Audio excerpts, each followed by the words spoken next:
ho fatto anche prigione per diverse settimane, quando sono scappati dal prigione e dopo ho riuscito a scappare e di prendere la barca sono venuto qua. Una storia travagliata, quella di Ibrahim, partito dall'Africa in cerca di una vita migliore. Sono venuto con la barca, attraversato da Algeria e Libia e venuto in Italia. Ho avuto tanta difficoltà alla strada, non avevo immaginato di venire in Italia.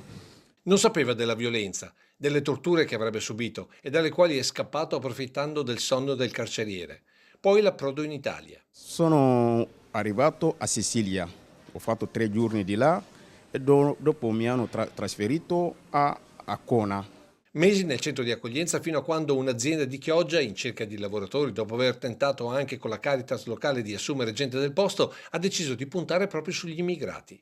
Abbiamo chiesto aiuto alla CIA e poi tramite altre associazioni tipo Chioggia Accoglie e tipo il progetto Nave di Venezia abbiamo fatto un progetto iniziale. Praticamente ci hanno portato qua dei ragazzi, 19 ragazzi all'inizio erano, 3 del Bangladesh e il resto erano ragazzi africani, tutti richiedenti asilo. Abbiamo fatto questo progetto di integrazione, abbiamo fatto 2 settimane di contratto per fare provare queste persone insomma il nostro lavoro. Alla fine delle 2 settimane li abbiamo assunti definitivamente tutti. Azienda che oltre a far crescere professionalmente gli immigrati li ha guidati nell'inserimento sociale.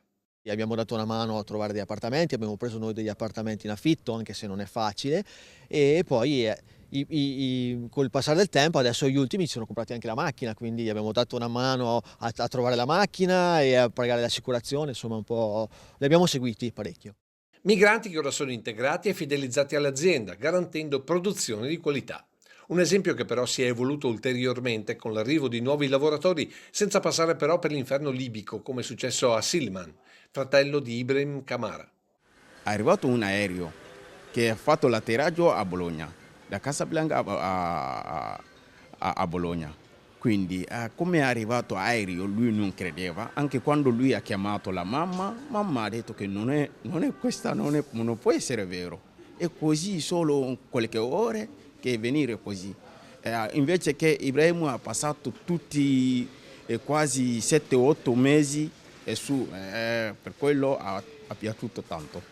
Un arrivo possibile grazie ai corridoi legati all'agricoltura. Semplicemente utilizzando in maniera corretta i vari decreti flussi che sono succeduti negli anni e quindi utilizzando la normativa vigente nella maniera come va fatta.